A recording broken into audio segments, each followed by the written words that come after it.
This is an amazing piece of comic book history. This is so cool. Hey everyone, it's vmcampos, comic book fan. Welcome to another comic book video. This video is a little bit different than what I usually do. I picked up some amazing, one-of-a-kind comic book collectibles. You know, I've got several first issues, first appearances, variant covers, and a lot of cool comic stuff. But this is going to be the very first of this kind that I've ever bought before, a color guide. Let's open this up, explain what they are, and marvel at what I just picked up. Now I'm going to need my knife over here to open this up. You've got to have the right tool for the right task, whether you're opening up comic books or being Michael Myers for Halloween. Alright, here we are. So I got this off of eBay with a very nice comment. Thank you, seller. Alright, so what do we have here? This looks like some original comic book art. So this is the next level of collecting. This is a color guide. It's not the original pencil and inks and all of that. It is a Xerox copy of the original art. But what is original are this is a color guide. This is to show the printer what colors do we want on a particular page of art. So this is hand-colored art that is then sent off to the printers to say, I want this shade of yellow right here. Alright, so this is amazing. This is the first that I ever own of this, because again, like I said, I own first appearances and valuable issues and the like, but this is the first color guides that I ever own. Now, according to the seller, this is Peter Parker, Spider-Man, annual from the year 2000. So Spider-Man is my favorite superhero, and here it's amazing to see this behind-the-scenes artwork for this amazing action-packed issue. Look at that, so cool. You can see the part right there where the colorist colored over the eye, but you get a sense of these are the colors that are supposed to be on this page, so this is so cool. Now, not only did I get one, I got a couple others. Oh, let's check out this one over here.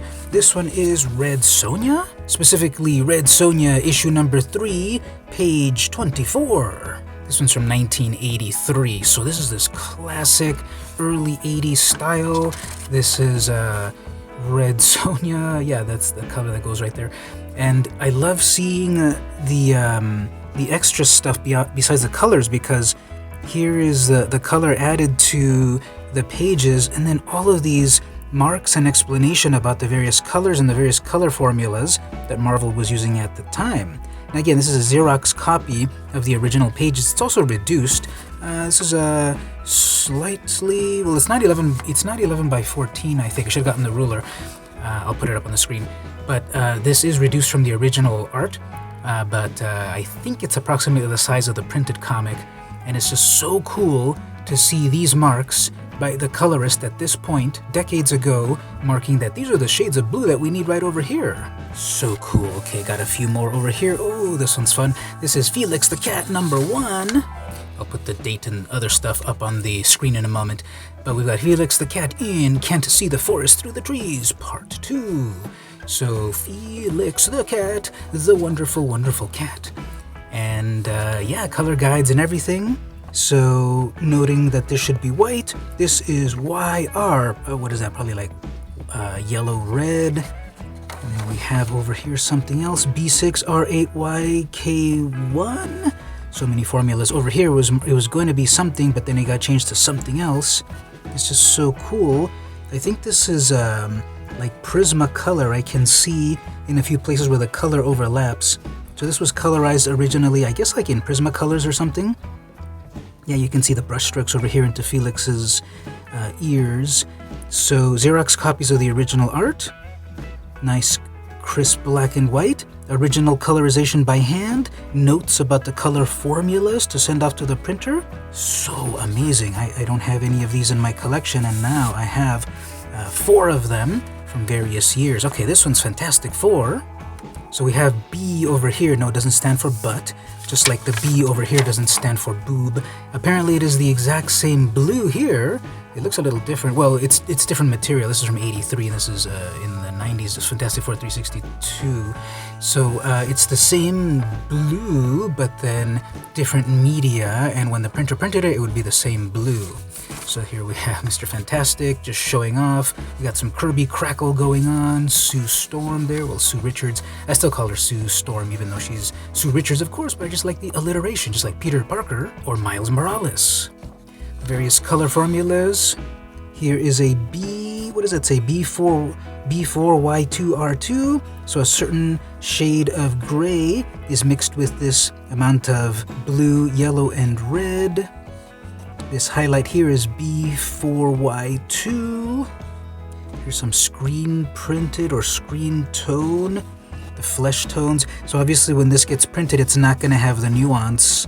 Most likely it's not going to have the nuance of skin tones here. It's just going to be flesh tone, Caucasian flesh tone. Same thing with the yellow over here.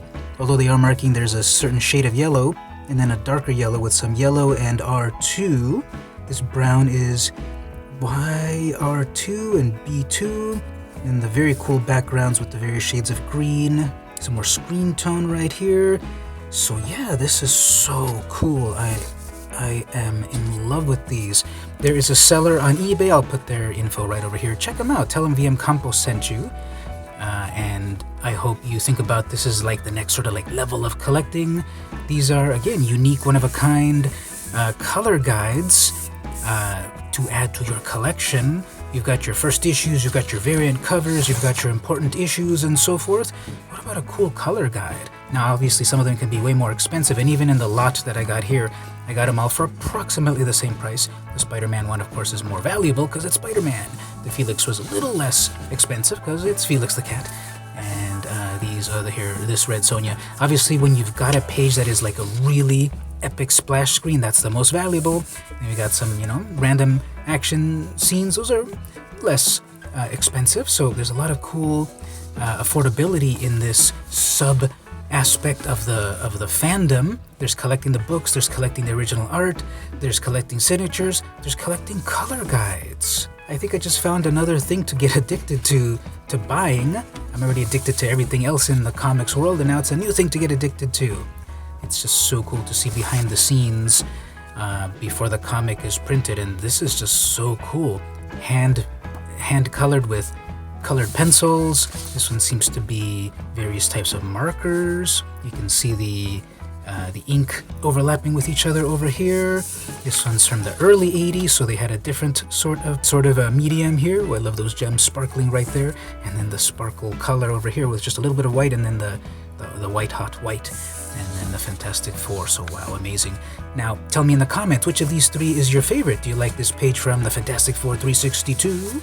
Do you like this page from Red Sonja number 3? What about this Spider-Man annual from the year 2000 page?